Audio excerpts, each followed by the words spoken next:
As the draft approaches every year, the worst teams from the previous season hope to select their new franchise quarterback with a top pick. But unfortunately, it often doesn't work out that way. Around only 42% of quarterbacks drafted in the first round have made a Pro Bowl. Some of the greatest quarterbacks to play the game were passed over by every team in the league multiple times, while the guys that went before them at the top of the draft turned out to be bust. So let's take a look at the best quarterbacks from every NFL draft and see what round they were selected in. Starting things off with the 2000 draft, the first quarterback off the board was Chad Pennington, who probably ended up being the third best QB in the class. The best, of course, was the greatest quarterback of all time, Tom Brady, who was drafted 199th overall in the 6th round. We all know the story, so I'm not gonna bore you guys talking about it too much, but the guy has won 7 Super Bowls. That's more than any team in the league has won in their whole entire history. The Atlanta Falcons selected Michael Vick first overall in 2001, but the best quarterback in the class ended up being drafted 32nd overall in the 2nd round. His name was Drew Brees. Brees' NFL career got off to a rough start with the Chargers. He was benched midway through his 3rd season, and in 2005 suffered a possibly career-ending torn labrum in his throwing shoulder. But when he signed with the Saints as a free agent in 2006, his career started to take off. There, he went on to make 12 Pro Bowls and win a Super Bowl. He has also passed for the 2nd most yards and touchdowns in NFL history, only behind Tom Brady. Out of the 16 quarterbacks selected in the 2002 NFL draft, only one made the Pro Bowl, David Garrard. Garrard was drafted in the 4th round by the Jaguars and was the 5th quarterback off the board behind number 1 overall pick David Carr and journeyman Josh McCown, who was taken in the 3rd round by the Cardinals. Garrard didn't become Jacksonville's full-time starting quarterback till his 6th year in the league. In his first season as the team's starter, Garrard went 9-3, passing for 2,500 yards, 18 touchdowns, and just 3 interceptions. The Jaguars made it all the way to the divisional round in the playoffs that year too. And in 2009, at 31 years old, the QB made his first ever Pro Bowl. However, the following year turned out to be his last as an NFL player. The Jaguars released him in 2011 after drafting quarterback Blaine Gabbert in the 1st round. With the first pick in the 2003 NFL draft, the Bengals selected Heisman winner Carson Palmer. And this marks the first time in this video that I can actually say the first quarterback selected turned out to be the best quarterback in the class. Carson made the Pro Bowl twice during his 7 seasons in Cincy. After the 2010 season, Palmer requested a trade and threatened to retire if the Bengals didn't send him to a new team. The Raiders ended up trading for him, but in his 2 seasons in Oakland, he never won more than 4 games. So during the spring of 2019, he was traded to the Cardinals. In Arizona, Palmer revived his career. At 36 years old, he had his best season ever, throwing for over 4,600 yards, 35 touchdowns, and just 11 interceptions. The Cardinals made it all the way to the NFC Championship game that year too. The 2004 NFL Draft had one of the greatest quarterback classes of all time, with Eli Manning, Phillip Rivers, and Ben Roethlisberger all going in the 1st round. Roethlisberger was the last of the 3 to be drafted and definitely has a strong case to be named the best in this class. However, I want to be a little controversial here and give the honors to Eli Manning. Yes, Roethlisberger had better stats during the regular season, but when it mattered the most in the playoffs, Eli showed up and took down the GOAT not once, but twice. Also, Eli took home the Super Bowl MVP award 2 times, while Ben has never won it. The 49ers had the number 1 overall pick in the 2005 draft and selected Alex Smith. Smith had a solid career as a 3-time Pro Bowler, but the best QB in the 05 class actually had a massive draft day slide. The Packers stopped said slide by selecting Aaron Rodgers 24th overall. Rodgers, who has won 4 MVP awards and 1 Super Bowl, is one of the greatest quarterbacks in NFL history. The biggest knock on him is the fact he's made it to 5 NFC championships, but only won 1 of those to make it to the Super Bowl. Vince Young and Matt Leinart were the first quarterbacks off the board in the 2006 draft, going 3rd and 10th respectively. Jay Cutler was drafted 11th overall by the Broncos and ended up being the best QB in the class. Cutler's career wasn't outstanding by any means, but he did have a few solid seasons as the Bears starting QB. The 2007 NFL draft. This was one of the worst, if not the worst quarterback class of all time. One of the biggest busts in NFL history, Jamarcus Russell was drafted first overall. So I guess the best quarterback in this class was Kevin Kolb, who was taken in the second round by the Eagles. I mean, it's really hard for me to put the word best in front of any of the quarterbacks in this class. Kolb only started 21 games in his career, winning just 9 of them. He finished his career with 5,200 passing yards, 28 touchdowns, and 35 interceptions. Thankfully, 2008 was a much better year for quarterbacks, with Matt Ryan going 3rd overall and Joe Flacco going 18th overall. Flacco is a Super Bowl MVP, but I think Ryan was overall the better QB in this draft. Matt is a 4-time Pro Bowler as well as a 1-time league MVP. And he did almost win a Lombardi, but we don't have to talk about that, Atlanta fans. The first overall pick in the 2009 NFL draft was Matthew Stafford, and he did indeed turn out to be the best QB in the class. The second best turned out to be Mark Sanchez, just to show you how far the drop-off was after Stafford. Matt is one of only 9 quarterbacks in NFL history to throw for over 5,000 yards in a season and is also a Super Bowl champion. Out of the 14 quarterbacks selected in the 2010 draft,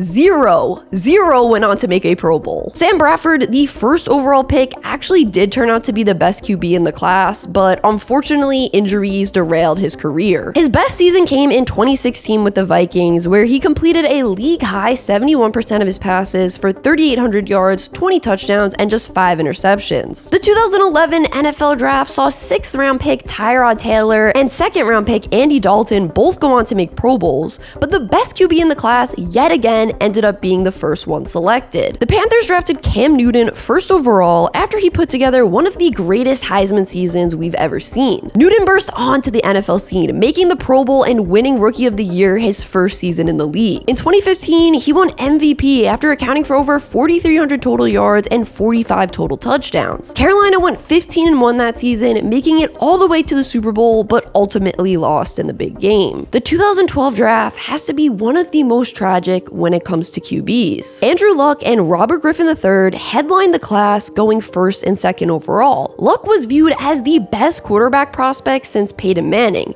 and while RG3 wasn't as highly touted, he was still viewed as a guy that could lead a team to a Super Bowl one day. Unfortunately, both Luck and Griffin dealt with a ton of serious injuries that ended their careers prematurely. Kirk Cousins was drafted in the 4th round by Washington in this same draft and actually went on to replace RG3. But the best quarterback in this class was selected in the 3rd round, Russell Wilson. Wilson made an immediate impact in the NFL, making the Pro Bowl each of his first 4 seasons in the league.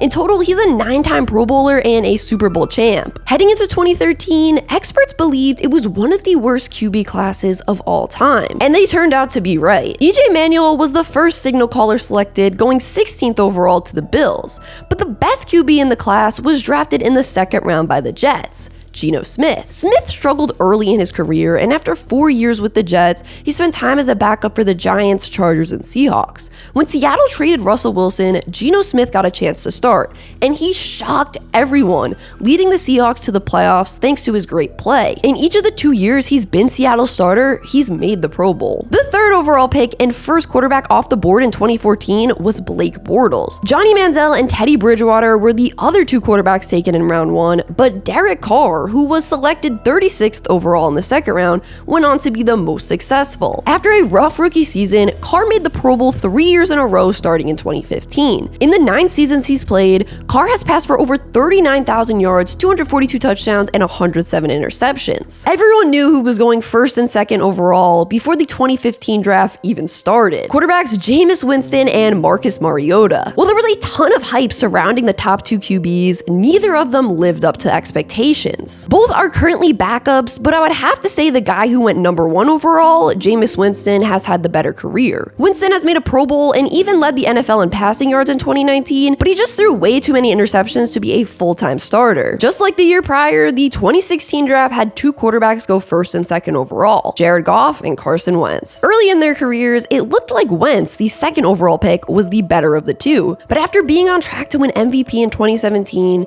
he tore his ACL and his play was never the same. However, the quarterback that won Rookie of the Year in 2016 was neither of the two I just mentioned. It was Dak Prescott, who was selected in the 4th round. So to answer the question, who was the best QB in the 2016 draft, it comes down to Prescott and Goff. They're both 3-time Pro Bowlers. Dak's numbers are a little better than Jared's, but he almost always has been around more talented skill players. Also, Dak came in 2nd in MVP voting last year, but Goff had a better playoff run and has actually played in a Super Bowl. This one's tough, and I don't think we'll truly have an answer till both their careers are done. But right now, maybe because of recency bias and a great playoff run, I'm going to go with Jared Goff. We all know the story of the 2017 draft. Mitch Trubisky was the first quarterback off the board after being selected 2nd overall by the Bears, while Patrick Mahomes was drafted 10th overall by the Chiefs. We all know who the greatest QB in this class was. I'm not going to bore you. Next, the 2018 quarterback class was believed to be one of the deepest of all time. 5 quarterbacks were selected in the 1st round. Baker Mayfield went 1st overall, Sam Darnold 3rd,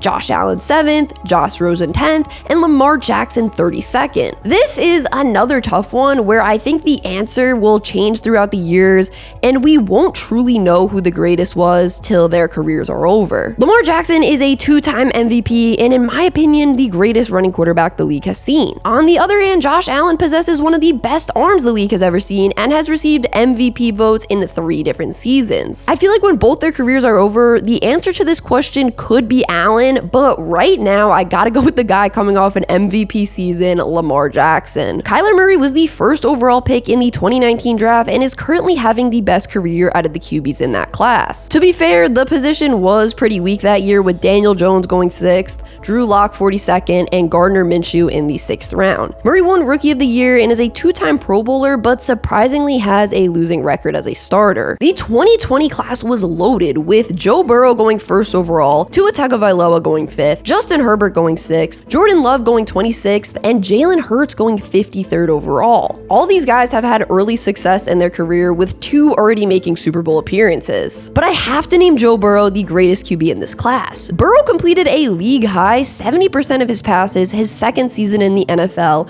while leading the Bengals all the way to a shocking Super Bowl appearance. He seems to be the only guy that can beat Mahomes, having a 3-1 record against him. The 2021 quarterback class was supposed to be good, like historically good. But just 3 years later, it's looking like one of the biggest busts of a class we've ever seen. Trevor Lawrence, the 1st overall pick, is the only QB of the 5 selected in the 1st round that still starts for the team that drafted him. Even though he's considered the best quarterback in the class, his career hasn't lived up to expectations thus far. He has a losing record, 1 Pro Bowl appearance, 2 playoff appearances, and just 1 playoff win. Everyone knew that the 2022 NFL draft was lacking quarterback talent, but what no one knew was that the best quarterback in the whole class would be the very last pick in the draft, Brock Purdy. His rookie season, he made it to the NFC Championship game, while in his 2nd season, he made it all the way to the Super Bowl and even received some MVP votes. The 2023 draft was obviously just last year, and I feel like it's too early to say who I think is going to be the best. Bryce Young, the 1st overall pick, struggled mightily during his rookie season. 2nd overall pick CJ Stroud currently looks like the best QB in the class after winning Rookie of the Year and leading the Texans to a playoff victory. However, Anthony Richardson showed a ton of potential in the few snaps he got before his season-ending injury. So yeah, right now, after 1 season, of course I would say it's Stroud along with everyone else, but we haven't seen Richardson play, and who knows, maybe Bryce Young can turn it around.